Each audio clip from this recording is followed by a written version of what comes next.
नमस्कार दोस्तों, मैं मुकेश पंडित आप सबका स्वागत करता हूं आपके अपने चैनल मुकेश मैथ अकेडमी पर। दोस्तों, एसएससी सीजीएल 2022 की एडवांस मैथ की तैयारी चल रही है। जी हां, जिसमें हम लोग कर रहे हैं अलजेब्रा के पार्ट 5 को, जिसमें आपको देखने को मिल रहा है टॉप क्वेश्चंस। ये वही क्वेश्चंस है जो आपको सीधे एसएससी सीजीएल के पीटी एग्जामिनेशंस में देखने को मिलेगा। तो मैं हमेशा की तरह आपको ये कहना चाहता हूँ कि आप सेशन पर लास्ट तक बने रहें और सारी क्वेश्चंस को बहुत ही बारीकी से देखिए, क्योंकि दोस्तों जैसे जैसे सीजीएल का लेवल बढ़ रहा है, एडवांस मैथ के क्वेश्चंस का लेवल भी बढ़ रहा है। तो आपको पहले एडवांस मैथ करना चाहिए, उसके बाद जो जनरल बेसिक मैथ है वो करना चाहिए। तो चलिए स्टार्ट करते हैं आज का पहला क्वेश्चंस।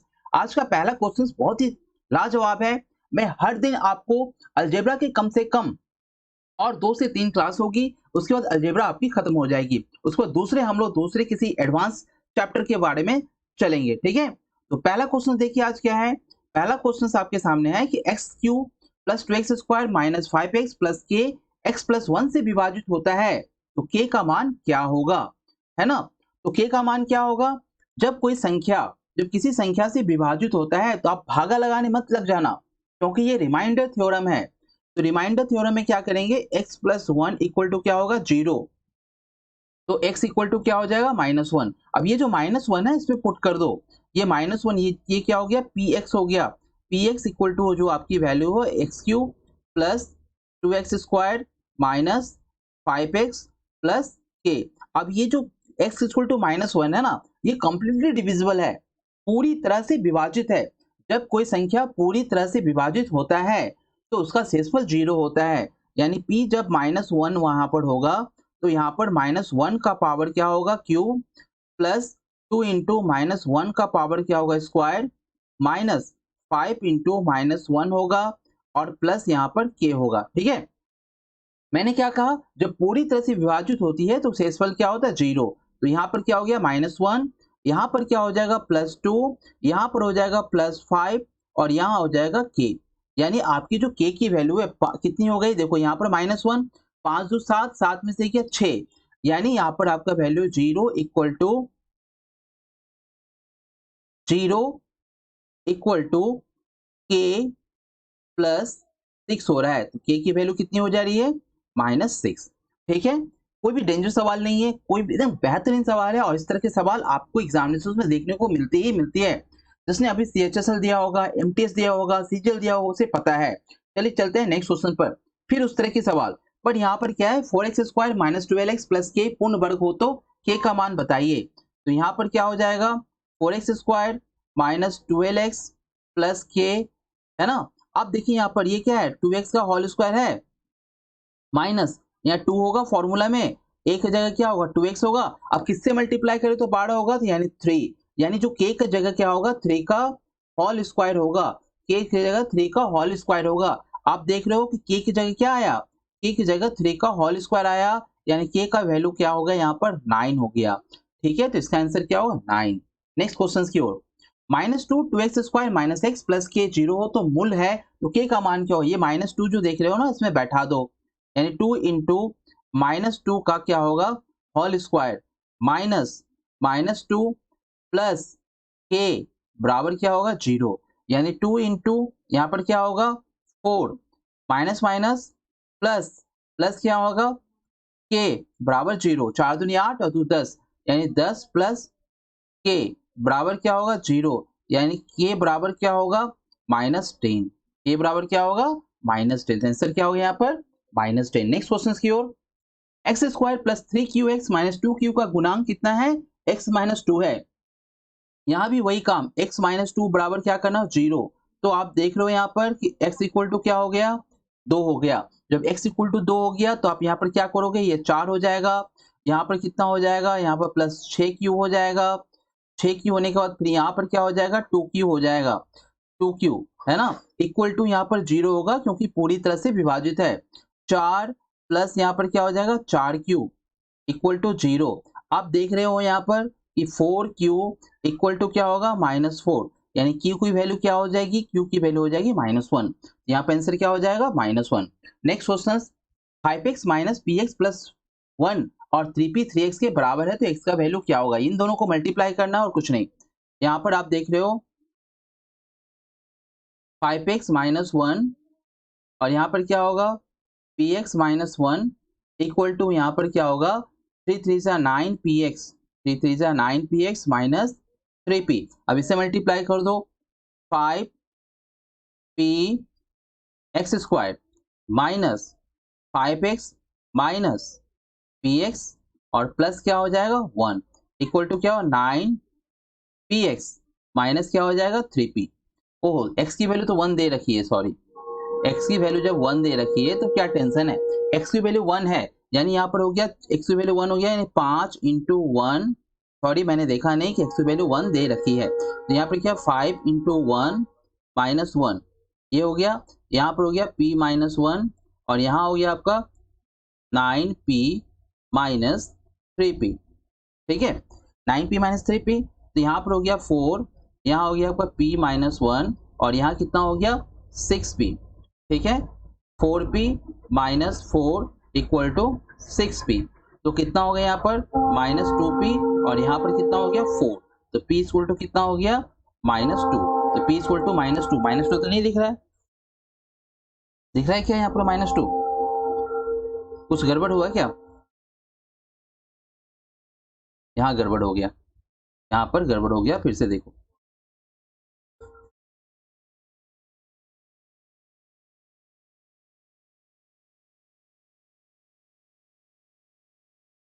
कोई बात नहीं है। देखिए यहाँ पर मैं x की वैल्यू पहले ही बैठा देना चाहता हूँ 5 इंटू 1 माइनस 1 और यहाँ पर p इंटू 1 प्लस 1 और यहाँ पर क्या हो जाएगा equal to 3p 3 into 1 minus 1। ठीक है यहाँ हो गया 4, यहाँ हो गया p प्लस 1।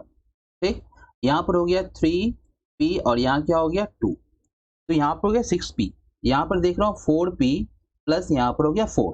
ठीक है 4p प्लस 4 ठीक ही तो आ रहा है, कहाँ पर गड़बड़ हो गई थी 6p।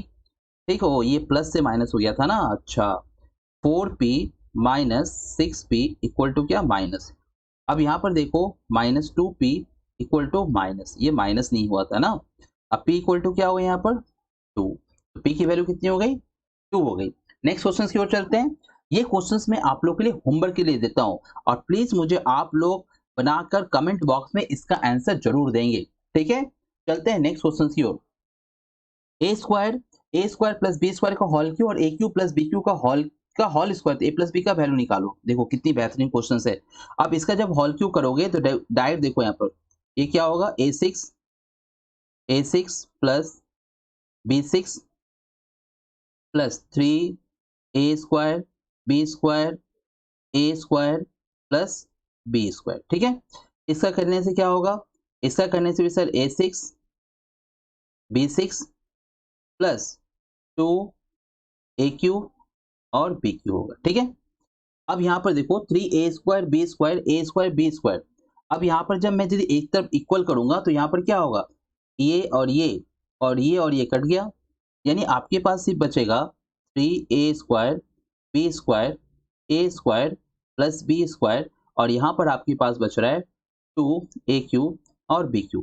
इससे आप क्या करोगे, इससे आप देखो यहाँ पर a स्क्वायर बी स्क्वायर और यहाँ पर AQ BQ कट गया यानी आपके पास बच रहा है 3 इंटू ए स्क्वायर बी स्क्वायर और यहाँ बच रहा है 2AB बच रहा है। ठीक है अब आप क्या करोगे यहाँ पर, अब 3/2 इधर कर लो, 3/2 आपने इधर कर लिया, 3/2 जब आपने इधर कर लिया इधर मतलब आपने क्या कर लिया 3/2 कर लिया। 3/2 करने से होगा नहीं सर जी, 3/2 करने से नहीं होगा, 2/3 कर लो, a square plus B square upon AB कर लो और यहाँ पर क्या हो जाएगा 2/3 तो आ गया आंसर आपका। आप इसको क्या कर सकते हो, इसको ऐसे ले सकते हो a/b plus b/a equal to क्या हो गया 2/3 हो गया। लो कितनी बेहतरीन क्वेश्चंस है। नेक्स्ट क्वेश्चंस की ओर, a square plus B square plus C square a b plus b c plus c हो तो ए प्लस सी बी का वैल्यू कितना होगा। सबसे पहले मैं यहाँ आपको बता दूं कि जब भी इस तरह की वैल्यू होती है ना तो ए बराबर बी बराबर सी होती ही होती है। बात समझ में आई। आप इसको किसी को भी इक्वल कर दो तो यहाँ पर जब आप ए इसको भी ए कर लोगे, इसको भी ए कर लोगे और इसको भी ए कर लोगे तो आंसर क्या हो गया 2। ये तो हुआ ट्रिक। क्यों होता है देखो, ऐसा क्यों होता है उसके बारे में आप देखो। मैं यहाँ पर लिख सकता हूँ कि sir ji a plus b plus c का होल स्क्वायर बराबर क्या होता है? आपको भी पता है a square plus B square plus C square और plus 2ab plus bc plus ca होता है ना? आप सभी को पता है कि ये ऐसा होता है, ठीक है ना? अब जब आप इस तरह से जानते हो कि a square plus B square plus C square की वैल्यू कितनी ये है, यानी इसकी जगह आप इसकी वैल्यू को बैठाते हो a b plus b c plus c a, तो आप देखो 2ab plus b c plus c a, यानी कितनी हो रही है यहाँ पर? यहाँ ध्यान से देखने की बात है कि यदि मैं इस तरह से कर लूँ, चीजों को इस तरह से यदि मैं कर लूँ ए बराबर बी बराबर सी, तो ए स्क्वायर यदि मैं यहाँ पर a square plus B square plus 2ab मैंने यहाँ 2 से मैं यदि डिवाइड दोनों तरफ क्या करूँ 2 से मल्टीप्लाई करूँ, देखो सबसे अच्छी बात क्या होगी, सबसे अच्छा देखो मैं दिखाता हूँ, सबसे अच्छी बात यहाँ पर क्या हो जाएगी कि यदि मैं दोनों तरफ 2 से मल्टीप्लाई कर दूं, इधर भी 2 से मल्टीप्लाई कर दूं, a square B square c square और इधर भी 2 से मल्टीप्लाई कर दूं, a b plus b c plus c a, तो यहाँ पर देख रहा हूँ कि 2a स्क्वायर हो गया, 2b स्क्वायर हो गया, 2c स्क्वायर हो गया और यहाँ पर क्या हो जाएगी 2ab plus 2bc plus 2ca। ध्यान से समझना। हाँ, अब यहाँ पर हम क्या कर सकते हैं, ए स्क्वायर दो ठो ए स्क्वायर है, दो ठो ए स्क्वायर दो ठो बी स्क्वायर है, तो हम यहाँ पर लिख सकते हैं कि a माइनस बी का होल स्क्वायर लिख सकते हैं, ठीक है, प्लस b माइनस सी का होल स्क्वायर लिख सकते हैं, प्लस c माइनस ए का होल स्क्वायर बराबर 0 लिख सकते हैं। तो यहाँ पर हम देख रहे हैं कि a बराबर b है, b बराबर c है और c बराबर क्या है a। इस तरह से हम ये चीज को प्रूव कर सकते हैं कि a बराबर b, b बराबर c, c बराबर a। तो इस तरह से यहाँ पर आप कुछ भी कर दो तो यहाँ पर आंसर क्या हो जाएगा 2 हो जाएगा। इस चीजों को याद रखना है, ठीक है ना? अब x plus Y plus Z 15, X Y plus Y Z plus Z 75 है, जिसकी वैल्यू कितनी होगी? ये भी बेहतरीन क्वेश्चन है और इस तरह की क्वेश्चन आपको एग्जामिनेशन में करनी चाहिए, है ना? क्योंकि इस तरह की क्वेश्चन आपको एग्जामिनेशन में आती है और आती रहेगी और हमेशा के लिए आती है। देखिए इस तरह के क्वेश्चंस को आप आसानी से कर सकते हैं। जैसा कि आपको पता है कि x plus Y plus Z का होल स्क्वायर क्या होता है, तो बोले सर जी एक्स स्क्वायर होता है, वाई स्क्वायर होता है, जेड स्क्वायर होता है प्लस 2 इंटू एक्स वाई होता है, X Y plus Y Z plus Z X, ठीक है, कोई दिक्कत नहीं। अब इसकी क्या हो जाएगी 2 to 5 होगी, सभी को पता है, जो कंपटीशन की तैयारी कर रहे हैं उसे अच्छी तरह से पता है।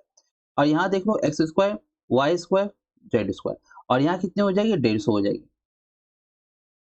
तो यहाँ पर आप देख रहे हो कि x square plus Y square plus Z square की जो वैल्यू है वो क्या आ जा रही है 75, यानी इसकी वैल्यू भी 75 है ना, X square Y square Z square की वैल्यू भी 75 और इसकी वैल्यू भी 75। जब दोनों की वैल्यू 75 हो जाती है, ध्यान से समझना, जब दोनों की वैल्यू 75 हो जा रही है तो फिर से वही वाली बात हो जा रही है, फिर से कौन वही वाली बात हो रही, कौन वाली? अब ध्यान से देखना कि मैं यदि यहाँ पर ये सबको दोनों तरफ, मैं दोनों तरफ फिर से मैं वही वाला इक्वेशन लिख रहा हूँ कि एक्स स्क्वायर, ध्यान देना क्योंकि ये दोनों मैं यहाँ पर लिख सकता हूँ कि x square Y square Z square बराबर x Y plus Y Z plus Z x बराबर क्या है 75 है। तो मैं यहाँ पर लिख सकता हूँ, इधर भी 2 से मल्टीप्लाई कर दिया, उधर भी 2 से मल्टीप्लाई कर दिया, इधर 2 से मल्टीप्लाई कर, ध्यान देना ये दोनों मेरा बराबर है, ये दोनों मेरा क्या है भी बराबर है, तो मैं दोनों तरफ 2 से मल्टीप्लाई कर दिया तो फिर से बात वही हो जाएगी ना, 2x स्क्वायर वाई स्क्वायर जो मैंने पिछले सम्स में किया था, 2xy plus Y Z plus Z X, तो यहाँ पर फिर से वही बात हो जाएगी, क्या हो जाएगी x बराबर वाई फिर y बराबर जेड, है ना, जो मैंने पिछले सम्स में किया था, देखो है ना, देख रहे हो आप? तो वही चीज यहाँ पर आई, जब x बराबर y बराबर z आ गई तो आप यहाँ पर निकाल सकते हो, सबको x कर दो, इसको भी x कर दो, इसको भी x कर दो और इसको भी x कर दो और इसको भी x कर दो, यानी 4 5 6, यानी कितना हो गया 6x upon 3x, x cut गया यानी आंसर क्या हो गया 2। तो आपको सिर्फ बनानी आनी चाहिए। आप देखो किस तरह से चीज़ों को सजाया गया है, क्वेश्चंस को किस तरह से सजाया गया है, किस तरह से निखारा गया है और किस तरह से उसकी आंसर आ रही है। तो इस तरह के क्वेश्चंस को बिल्कुल ना घबराएं, लगातार मेरे साथ बने रहें, प्रैक्टिस करें, जरूर आपके एग्जामिनेशंस में सफलता मिलेगी। A square plus B square plus 4c square 2a plus 2b 2c, देखो ये भी बहुत आसान सवाल है। आप देखो यहाँ पर ए स्क्वायर यहाँ से लेता हूँ, ए स्क्वायर, अब देखो यहाँ 2a है ना, यहाँ ले लो 2a और b में 1 ले लो और यहाँ से -3 है ना, इधर ले आओ, ये +1 हो गया, यानी एक फॉर्मूला हो गया। फिर यहाँ देखो बी स्क्वायर प्लस ये बी स्क्वायर हो गया, फिर यहाँ से ले लो, देखो 2b गुना होगा, इधर बराबर की इधर आएगा क्या, 2b यहाँ इंटू 1 और फिर +1 का होल स्क्वायर ले लो, यानी ये भी होल स्क्वायर है और ये भी होल स्क्वायर है। यहाँ से मैंने एक और 1 ले लिया, ठीक है ना। अब देखो 4c स्क्वायर, यहाँ पर ध्यान देना, 4c स्क्वायर, अब देखो यहाँ से 2 2 जा 4 यानी प्लस क्या होगा 4c, फिर यहाँ से 1 ले लो यानी +1 इक्वल टू क्या हो गया 0 हो गया। यानी यहाँ पर आप यहाँ देख रहे हो कि ये जो प्लस था इधर आया तो क्या माइनस, सॉरी इधर आया तो क्या होगा ये माइनस, यानी a-1 का क्या हो गया ये होल स्क्वायर प्लस b-1 का क्या हो गया ये होल स्क्वायर प्लस 4c+1 का क्या हो गया ये होल स्क्वायर बराबर क्या हो 0। यानी a बराबर आपका वैल्यू हो गया 1, b बराबर आपका वैल्यू हो गया 1 और 2c, सॉरी यहाँ 2c होगा ना, यहाँ पर क्या होगा 2c+1 बराबर 0 हो गया, ठीक है। तो यहाँ पर क्या 2c बराबर -1, तो c बराबर क्या हो गया -1/2, ठीक है। तो आपसे पूछा a square plus B square plus C square value क्या है, तो 1 का स्क्वायर 1 का स्क्वायर 1, फिर b का स्क्वायर 1 और c का स्क्वायर कितना हो गया +1/4, यानी 2 प्लस 1/4 बराबर 2 पूर्णांक 1/4, ठीक है। तो दोस्तों आपको सेशन कैसा लगा तो प्लीज आप मुझे कमेंट बॉक्स में जरूर बताएं, क्योंकि इस तरह की बेहतरीन कोर्सेस आपको इस चैनल पर मिलती रहेगी। आप बस आपको एक काम करना है कि लगातार इस चैनल पर बनी हुई जितने भी मैथ है उसको फॉलो करना है, और यदि ऑनलाइन नहीं समय मिल रहा है तो ऑफलाइन जब भी आपको समय मिल रहा है तब भी आप भी देखिए, क्योंकि ये बहुत ही इंपॉर्टेंट सेशन है, ठीक है। मिलते हैं फिर नेक्स्ट सेशन के साथ बेहतरीन क्वेश्चन के साथ, तब तक के लिए जय हिंद।